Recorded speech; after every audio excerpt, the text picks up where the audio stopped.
Hello guys, in this video I'm going to show you how to set who can view your profile in the Strava app.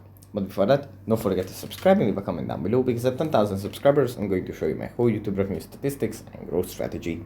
So without further ado, let's just jump right into it. First we have to open up the Strava app. And here it opens up in the home menu where we have our activities. From here we have to go into the top right corner and tap on the cog. Then under preferences, we have to tap on privacy controls. And at the top, there is profile page.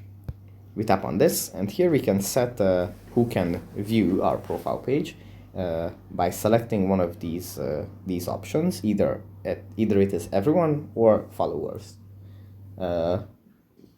These are pretty much self-explanatory.